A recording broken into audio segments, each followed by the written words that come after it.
अच्छा डॉक्टर साहब ये बताइएगा कि हम एक ऐसे माशरे में रह रहे हैं जहाँ पे लोग हिफाजती टीकों से तो खौफजदा हैं, हाँ। लेकिन वाइटनिंग इंजेक्शंस धड़ाधड़ लगवाते जा रहे हैं, सुबह दोपहर शाम भी कहा जाए, फिर भी वो कहते हैं कि होर लाओ, होर ला दो। बिल्कुल सही डॉक्टर साहब होर ला दो तो इनके कोई साइड इफेक्ट्स नहीं होते। नहीं, साइड इफेक्ट तो हर चीज के हैं। अच्छा इस तरीके ਨਾਲ ਮੂੰਹ ਵੀ ਨਹੀਂ ਬਣਾਉਂਦੇ ਇਸ ਤਰ੍ਹਾਂ हाँ। ਜਰਾ हाँ, ना, ਨਹੀਂ ना, ਲਵਾਣਾ ਅੰਮੀ हंसते हैं। ਉਹ ਵੀ ਨਹੀਂ ਕਰਦੇ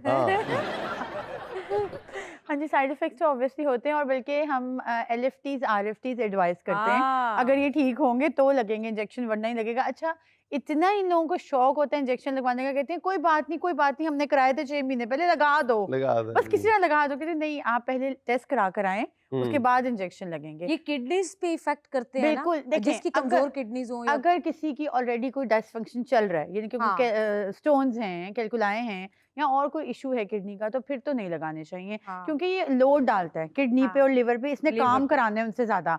अब वो बेचारे पहले परफेक्ट नहीं है, तो इनके लिए क्या ही काम करेंगे वो। तो अच्छा डॉक्टर साहब ये बताइएगा कि ये जो दूसरा, एक तो चिट्टे होने का अलमिया है ना हमारा, कि अल्लाह माफ करे, पता नहीं अगर चिट्टे ना हुए तो क्या क़यामत बर्पा हो जाएगी। दूसरा, हम बूढ़े होने से खौफजदा है या जवान नजर आने का शौक है हमें, ये बताइएगा कि ये जो एंटी एजिंग मामलात हैं, जितने भी प्रोसीजर्स हैं, दवाइयाँ हैं, सीरम्स हैं, क्रीमें हैं, अगर मैं पूछूं आपसे बिल्कुल एक देसी अंदाज में कि आप इनमें सबसे तीर बहदफ, सबसे ज़्यादा इफ़ेक्टिव किस प्रोसीजर को, किस मेडिसिन को या किस सीरम को समझती हैं एंटी एजिंग? एंटी एजिंग में क्रीमें, मेडिसिन, सीरम ये सब फजूल है। ये तो जो लोग 1.5 घंटा रात को सोने से पहले खाना छोड़ के मल रहे होते हैं, वो छोड़ दें ये काम। पूरी रगड़ाइयां हो रही होंगी घर दे विच, चिप्स पै रही। नहीं, वो लोग करते रहें, क्योंकि कुछ ना होने से तो चले कुछ बेहतर है। अपनी एक लोगों ने night care routine, day care, morning routines बनाई। अच्छा, आपके ख्याल से ये जो रात को बैठ के हम इतनी चीजें लगाते हैं, ये सेल्फ सेटिस्फेक्शन है और कुछ नहीं है? देखिए, इतनी चीजें लगाने का कोई फायदा नहीं है। कोई एक आधा सीरम रख लें, हिलुरोनिक एसिड रख लें, विटामिन C रख सकते हैं आप, वो भी हर एक के लिए नहीं है, हर टाइप स्किन के लिए डिफरेंट चीजें हैं। तो इतनी वो जो टेबल भरी होती है और उसमें से लगाया कुछ भी नहीं फिर जाता, तो ये यूजलेस है। कुछ लोग लगा के भी ऐसे लेट जाते हैं, रात को ऐसे लग रहा था जो डेंटिंग पेंटिंग वाली गड्डी खलोती होती है। वर्कशॉप जाओ ना तो गड्डी लगोती है जो ये रंग लगा होता। अच्छा डॉक्टर साहब, ये आजकल बड़ा थ्रेड्स के बारे में बड़ा सुन रहे हैं हम, ये कोई नया प्रोसीजर है या पुराना है फेस लिफ्टिंग के लिए, और इसके क्या इफेक्ट हैं? बेसिकली ये एंटी एजिंग ट्रीटमेंट है, जिसमें हम फेस की एज को रिवर्स कर देते हैं धागों से। धागे डाल के खींच देते हैं, धागे डाल के खींच देते हैं और खींचे रखते हैं।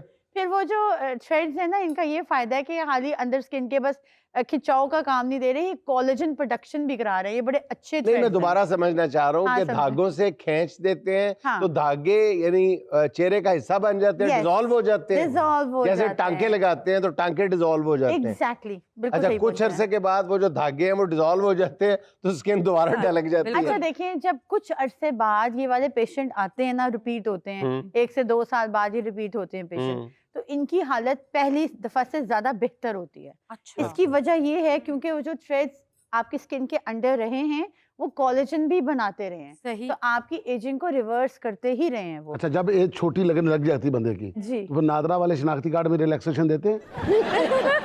ऐसा कुछ नहीं है। अच्छा नहीं डॉक्टर साहब, मैं दोबारा ये पूछ रहा हूँ आपसे कि ये तो सिर्फ ढलकी हुई स्किन को उठाने के काम आता होगा ना, यानी अगर आपकी डबल चिन है तो आप उठा लें, इसके अलावा और कहाँ काम आ सकता है? चेहरे की झुर्रियां कैसे कम कर सकते हैं आप थ्रेडिंग? देखिए, जो थ्रेड्स है ना, इनके साथ हम लटकी हुई स्किन को उठा देते हैं, स्पेशली जब हमारी एजिंग ज्यादा होती है तो आप नोट करें जॉवल्स बन जाते हैं। सबसे ज्यादा मेन कंसर्न ये नेजोलेबियल्स का, जिसे आप कहते हैं लॉफ लाइंस, नेजोलेबियल और जॉवल्स का है। तो जब आप ग्रेविटी के इफेक्ट की वजह से फेस की स्किन नीचे आना शुरू होती है तो यहाँ पर स्किन सारी हैंगिंग सी आ जाती है, सैगी हो जाती है। थ्रेड्स सैगी हो जाती है। थ्रेड्स ने इन सबको लिफ्ट करना है। ठीक है, ठीक है, तो इन सबको लिफ्ट कर।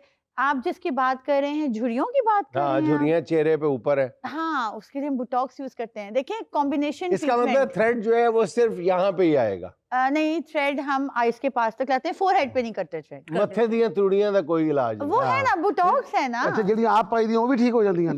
अच्छा, ये कितनी देर का प्रोसेस है और ये हीलिंग में कितना टाइम लेता है और ये कितना एक्सपेंसिव है? ठीक है, ये जो थ्रेड लिफ्ट का प्रोसीजर है ऑलमोस्ट 15-20 मिनट में हो जाता है। अच्छा, और मैं कर लेती हूँ 15-20 मिनट में। 15-20 मिनट के बाद जेब का हाल क्या होता है?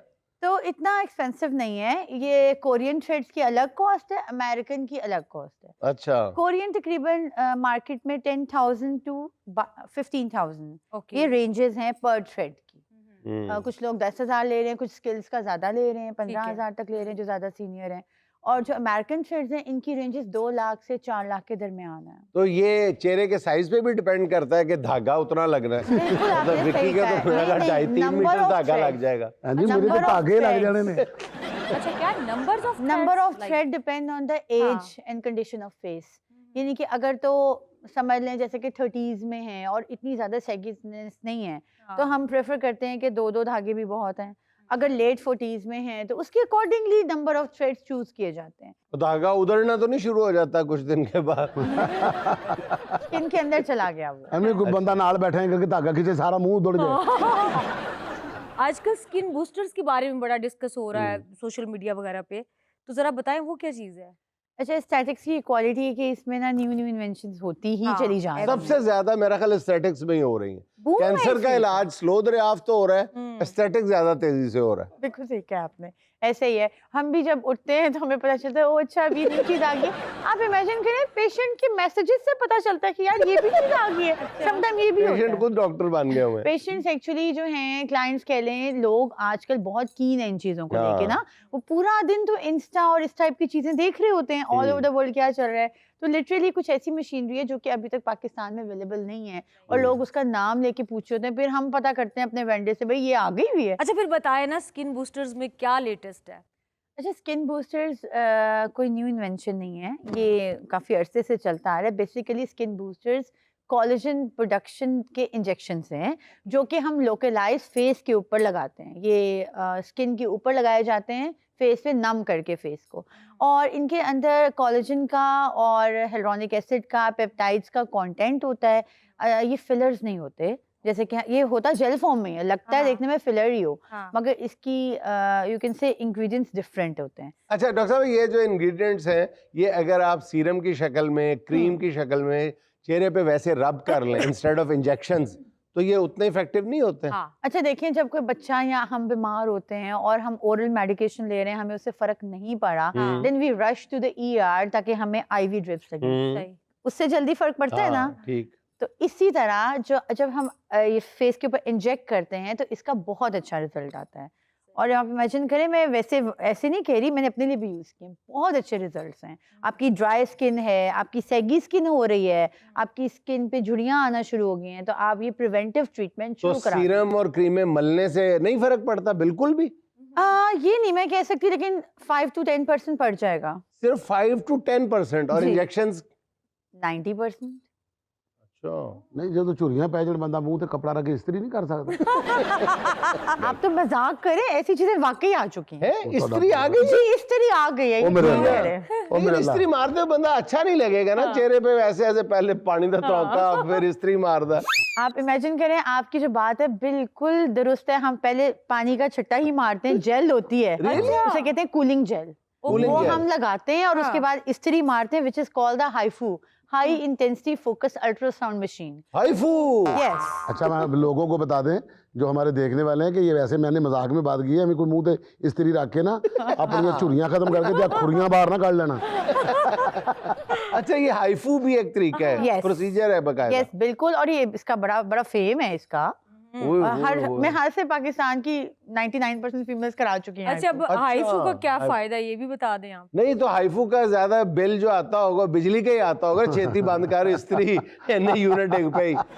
नहीं हाइफू की शॉर्ट्स होती हैं। अच्छा, जैसे कि हमने मशीन अगर परचेज की है तो उसके अंदर कुछ कार्टिलेज होता है जिसमें शॉर्ट्स होती हैं। हर पेशेंट के लिए वो शॉर्ट्स यूज होती हैं, फिर हमें वो न्यू बाय करनी पड़ती है अच्छा। कार्टिलेज। मैं अपने काफी पेशेंट्स को ये बड़ी अच्छी इन्होंने बात की, ही इज वेरी इंटेलिजेंट। मैं काफी पेशेंट्स को ऐसे बताती हूँ कि हाइफू, वो पूछते हैं ना हाइफू और थ्रेड्स में क्या फर्क है, तो मैं बताती हूँ हाइफू ये समझ लें आपके चेहरे को हमने इस्त्री कर दिया है, तो इस्त्री थोड़ी देर के लिए होती है ना, इसी तरह हाइफू का रिजल्ट भी कुछ मंथ्स के लिए रहता है।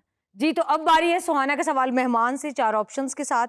सवाल ये है, कौन सा इंसान ज्यादा खतरनाक होता है?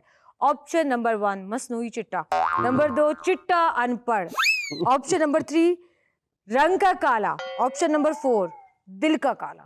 हाँ, मेरा ख्याल है दिल का काला। दिल का काला। दिल का काला। सही बात। अंडरस्टूड बात है।